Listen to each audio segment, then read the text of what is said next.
Hey, Trailblazers. In this episode, we're talking about how to find and attract an audience that buys everything you sell, so stick around. If you want to build a legitimate, profitable online business without shiny objects, without the hypey gimmicks, and without the stress and overwhelm, if you want to make more money without having to be present online all day, every day, pumping out content that nobody sees and hustling DMs to generate leads and sales, then this is the place for you.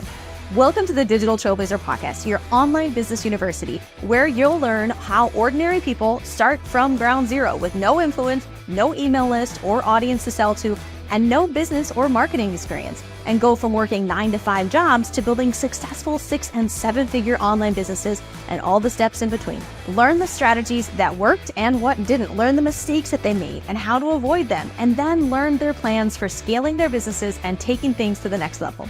All so that you can build your business faster and easier and make more money without sacrificing the things that are important to you in your life. I'm your host, Leah Ray Getz, and with me is my husband, Todd. Now, let's get to it with today's guest. All right, so let's just get into this. There's two really big things that I think when you can overcome those in your online business, it's going to allow you to move so much faster and start generating income so much sooner. Number one is getting in front of people. And then number two is hitting them with a message that really resonates, that sets you apart from your competitors, that really drives home why you're different and better. Those are really the two biggest things. If you can nail those two things, online business is so much easier. So really what we're talking about is, like Leah said earlier, how do we find and attract that audience that's going to buy everything you sell? So in order to do this, there's a few key things that you need to understand. And I think the way that a lot of people build their business is they start with the idea. Typically, they're starting with the idea of something that they can sell, and then they work for months or maybe even years developing that idea, building it out, getting it perfect, and then working on the brand, the logo, the colors, the website, and all those other things. And then they launch, and when they launch, it's nothing but crickets. And here's the thing, there are so many businesses and business ideas and products that were amazing that absolutely flopped because they focused so much on the product itself and they didn't have an audience to sell to. And the analogy that we often use for this is, imagine that you are just gifted a McDonald's franchise. How much money or how profitable do you think you could make that? Now, the variable here that a lot of people don't think about is, where is that franchise located? So let's say in one scenario, your franchise is located in the middle of the desert, in the middle of nowhere, 100 miles from the nearest city, and there's no roads leading to it. How profitable do you think that's going to be? Versus you've got the exact same McDonald's franchise, you put it in the middle of Times Square, New York, where there's hundreds of thousands of visitors per day. How profitable do you think that one is going to be? You've got the same marketing, you've got the same product, you've got the same service, same wrappers, same branding, same advertising budget, everything. One is obviously going to be much, much more profitable than the other. And the big difference is the audience that you put it in front of. One has an audience to sell to, the other doesn't. That's the important thing here, is when you're building an online business, the most important thing is not necessarily the product or what it is that you sell. The important thing is the audience that you build. And not necessarily just the audience that you build, but the audience that you can stay in front of. It's not just about traffic, it's about staying in front of that audience longer than your competition can. Yeah, so getting in front of people is obviously critical to starting this process, but a lot of people forget or miscalculate or misunderstand the other really big factor here, and that's building that know, like, and trust factor. Getting people to actually know, like, and trust you. People don't buy coaching. They don't buy courses. They don't buy these sort of online info products the same way that they would do McDonald's or a t-shirt or something like that. There's an absolute process here that you need to nurture people and actually spend time with them. Let people feel like they're getting to know you so that you can build enough know, like, and trust so that they're willing to make purchases and invest in you and what you offer. And here's the thing that I would say is that it is actually kind of similar to the way that they buy McDonald's. Because imagine this. You've got your favorite restaurant in town that you go to all the time, right? You went there once, you had a great experience, you went back, and now you keep going back. And now let's say you want to go out for food again, and you ask family, okay, where do you want to go eat? What are the chances you're going to try something brand new that's untested. You've never heard about it before. It has 0 reviews online, and you're not even sure what the menu is, versus the place that you always go to, that you're familiar with, that you already know, like, and trust. What are the chances you're going to go to that favorite restaurant again versus some random other restaurant that maybe you just saw pop up for the first time in your newsfeed? That's the value of building that know, like, and trust factor. Right. And I would say that's a great analogy. And I would say that it's even more trust is required. More time is required than these small little impulse things that we buy every day. And so you must have a way figured out that you're actually going to continue to get in front of them time and time again till they have that trust built up, till they love you. They love what you have to say. They're your people. And now when you put an offer in front of them, they're ready to go. And I know that we've brought this up in the past on this podcast, in a bunch of our other content, but this is so important that you understand this. There's been decades of research done in marketing sales that have studied what it takes to convert someone from a cold audience to a paying client. And most recently in the internet age, Google did a study to figure this out, what it takes online to do this. And what they found was that on average, it takes 7 hours of interaction with your brand across 11 different touch points and 4 different platforms. So when you think about jumping onto a podcast as a guest to reach a new audience, when you think about running that ad, when you think about posting that piece of content or that reel or that story on Instagram or Facebook or wherever it is, or TikTok, someone seeing that for the first time, okay, that's one touch point, that's one platform, and that's maybe a few minutes of interaction, maybe up to 30 to 60 minutes of interaction if it's longer form content. You've still got a long way to go just to get the average person to make a buying decision with you. So this isn't just about getting in front of people, it's about staying in front of them. And that's the real strategy. And the sad part is that most people don't even have that first part figured out of how do you even get in front of people. Yeah. And so I see this a lot with folks who say they're struggling to make sales. And unfortunately, they're using strategies like DMing people, like they're doing content on social media, but then they're spending their time in DMs and they're trying to hit all of those touch points to build enough know, like, and trust just through Messenger or just through one interaction. And then they end up being spammy and salesy and feeling icky and not liking what they're doing. And then they think they hate their business when it's like, actually, they just don't have a good strategy in place and they don't like the strategy that they're using. So it's super important that you build this out. And I think the vast majority of people underestimate the amount of time that you actually have to be in front of a prospect before they're willing to make a purchasing decision. So if you don't have it planned out on how to do that, you got to pause and figure that piece out. And I would highly recommend automating as much of that as you can so that you can continually be reaching new people. Because if you're spending all of your time pouring all 7 hours of content into people in DMs and stuff, you'd eventually make a sale and then you'd be starting over with someone fresh.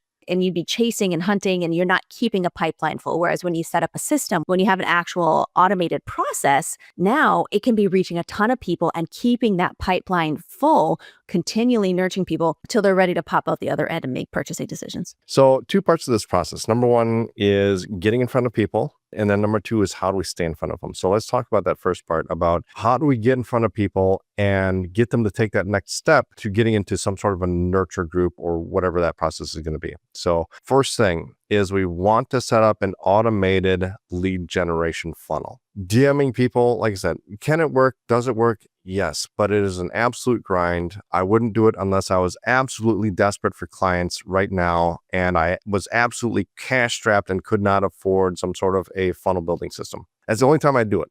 If you've got $50 to $100 a month to spend that you can put into a decent system to start building an email list and start generating leads, that's all it really takes. So, and in case you're not familiar with what a basic lead generation funnel would be, essentially you put together something awesome that you're going to give away for free. And this shouldn't be something that someone can just Google. This is something that actually has value. And truthfully, people would be maybe willing to pay a few bucks for. This is something that people truly want. And this could be in the format of a simple PDF document, an ebook, an audio file, a video training, a workbook, templates, something really valuable that your target audience, the people who may actually want to make a purchase later with you and what you have to offer, something that they want.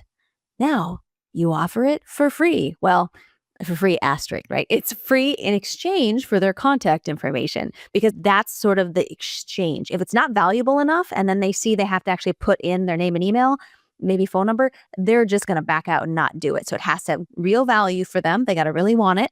And then you put it behind a basic capture page or landing page or funnel page. There's a lot of different terms people throw around, but it's a simple page that tells people what they're going to get, why it's so awesome and they should get it, and then it gives them fields to fill out with their name, email, potentially phone number.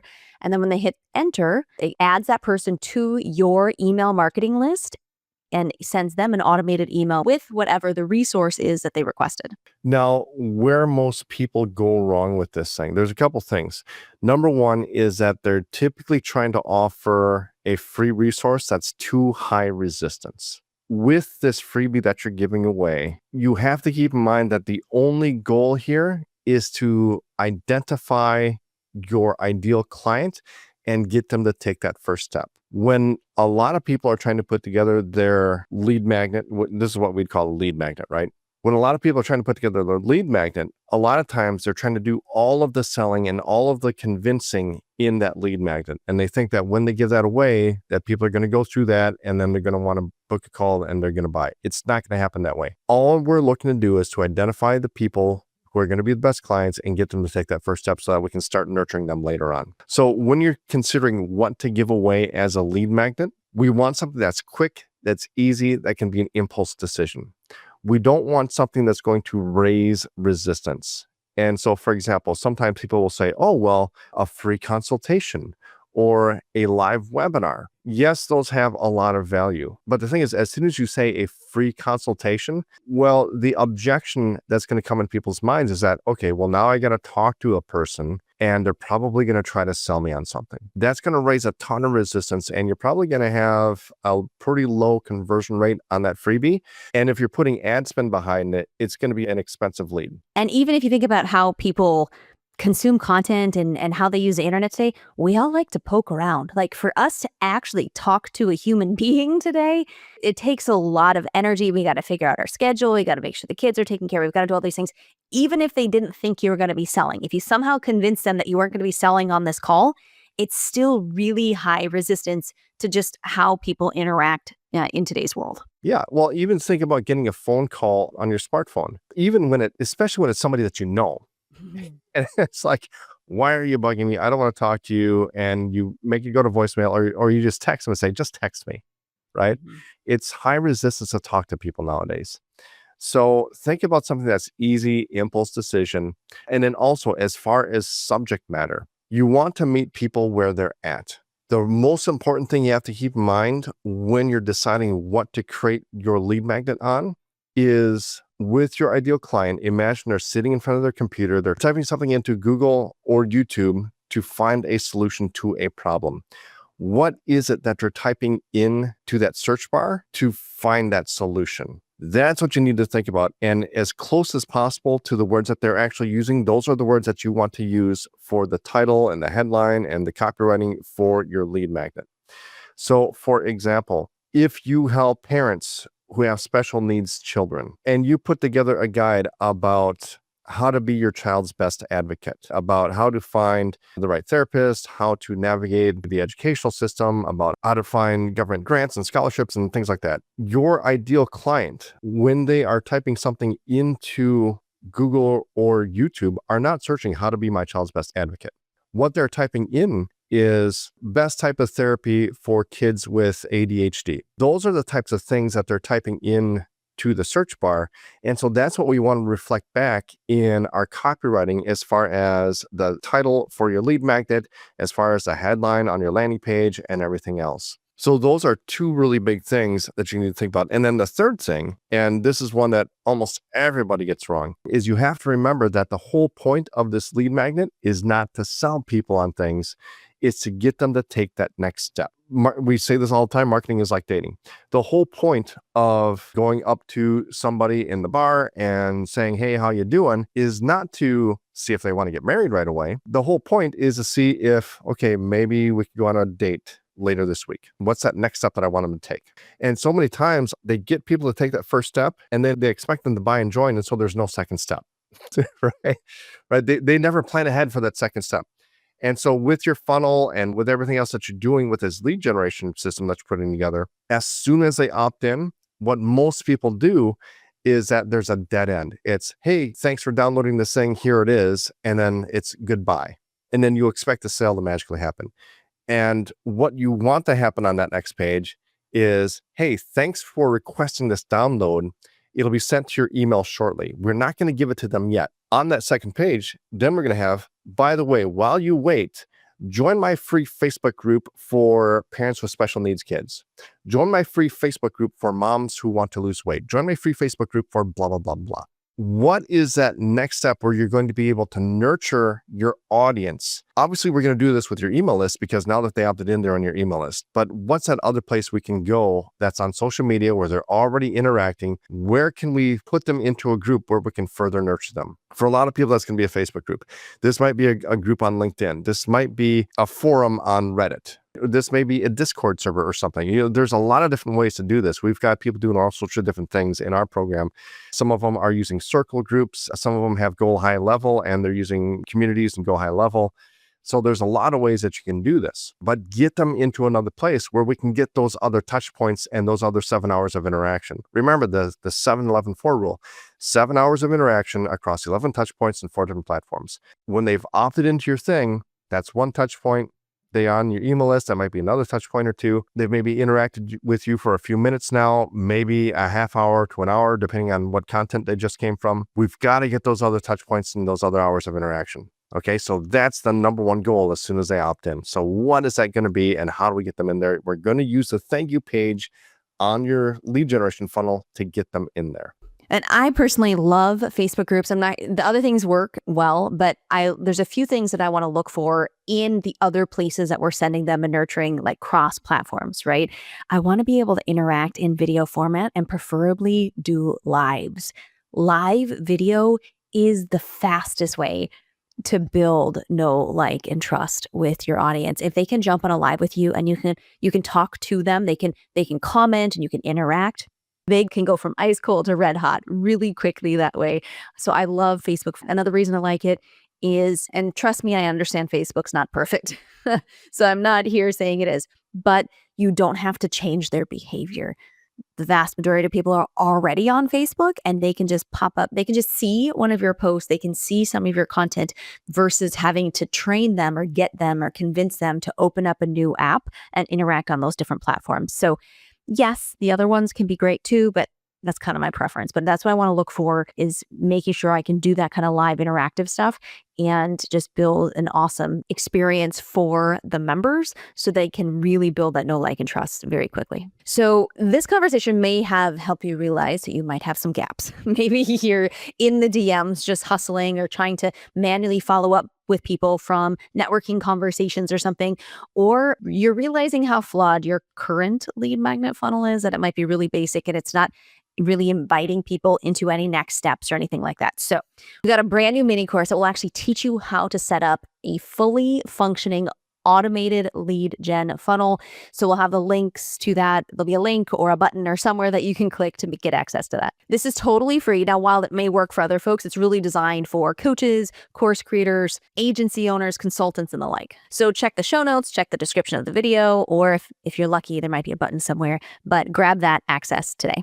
Thanks for being with us, and we'll see you soon. You've been listening to the Digital Trailblazer podcast. For show notes and information about today's guest, head to digitaltrailblazer.com. Now, if you love this episode, if you got some value, make sure you leave us a review and subscribe. And be sure to share this episode with anyone you know who could use help to build their business. Thank you for listening, and we'll see you next time.